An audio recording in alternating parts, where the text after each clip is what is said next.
Hate watch unsuccessful. So Arsenal are back in the title contention. Arsenal just beat uh, Newcastle 2-1, minute dagger. And I was really happy when Newcastle went a goal up. But before we get into the whole match and discuss what we learned from this match, before we dive into everything, just make sure you like, comment, and subscribe.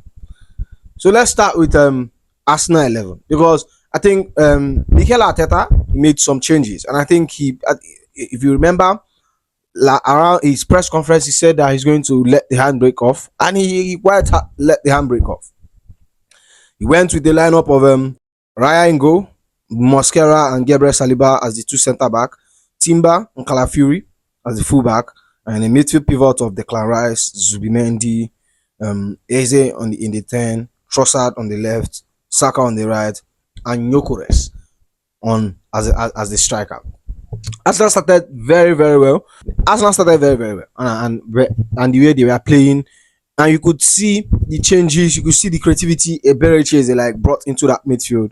You saw the goal or the what led to the penalty. We also talk about the penalty. The pass that led to that penalty.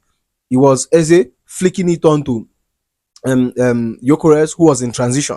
And Gyökeres, like I have said this before, I said Gyökeres in transition. Gyökeres is a very solid striker.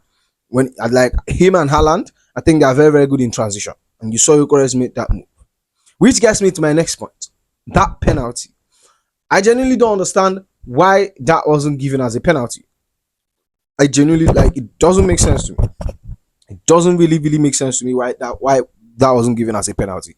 But here's my problem. It's not whether it's a penalty or not. My problem is is the inconsistency, because I'm telling you, next week someone will give exact same challenge, or an exact same challenge will be done by something, and I'm telling you it's going to be a penalty. And that's the problem I have with the refereeing in the English Premier League. The inconsistency. Today is not a penalty. Next week, I guarantee you, same challenge will be dished out to someone else and it will be given a penalty. Like, they have to be consistent with the decision making of for this in the Premier League. That is one thing we are asking. The consistency, and that's the problem. In my opinion, that was a obvious penalty. There was contact. You can say yes, it was not, but there was contact. There was contact. So for me, it's a penalty. But let me tell you, I genuinely want Arsenal to lose. But when it comes to the refereeing decision, it's not like about a team or the other, because everybody have seen them side. I've seen their team suffer from the ridiculous decisions referees and the PGMO has dished out in recent years. Like, how that wasn't a penalty was really crazy. But credit to Eberechi for that pass. And then Newcastle scored a goal. Nick Vortamado crossing. I think that started from Timber. He did a mistake. He wanted to pass a ball to David Raya. Passed it. Went to corner kick. Sandro Tonali and Anthony Gordon did a very 1-2 pump. Crossed it. Nick Vortamado was there, not hitting. But my problem is Gabriel. What was Gabriel Magalhaes doing? What was he doing? What was he doing? No, I'm very happy. That 1-0 I was God.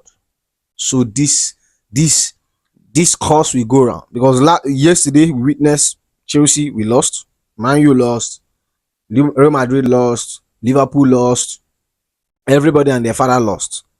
Tottenham scraped the draw. And today I was like, whoa, maybe the first time like the whole Big Six goes into a game and no one picks up maximum. Okay, Man City won, yeah. But maybe like no one picks up maximum 3 points. I was like, I genuinely don't want Arsenal to win the league. And they are back. This match they are 13 points and they are second in position. They are second in the league right now, and they have closed the gap. When at the beginning of the week or at the beginning of this weekend, everyone was talking about, oh, it's going to be 8 points if Arsenal lose today and Liverpool wins, because already it was 5 points. And Arsenal went on, did the magic they did, 13 points, and Liverpool lost. Now the title challenge is back. And this is where I have problem with Chelsea. This this is the week, or this situation where we could have capitalized. The matches Brentford where we drew, I'm not really fussed about it, but Brighton. If we had won Brighton, won Manchester United, this whole thing would have been in different conversation. Would have been in I'm not they would have been in conversation for the title race. I'm not even saying go win it. I'm just saying be in that conversation till like January, February, then we see how it goes. I'm not even saying go win it, because if I look at Chelsea squad, I don't really think we have enough qualities to win the league. Like I've maintained that when I did my season prediction, I put us third, because I know we cannot win the league. We don't have the qualities. I don't think we did enough in the market to like stage for to make a claim to compete in the league. And we did some good business. But likewise us, Arsenal themselves, a team that finished second, went into the market, signed 8 new players. Liverpool spent 500 million. So I don't think we are in I don't think we did enough, because this team outdone us.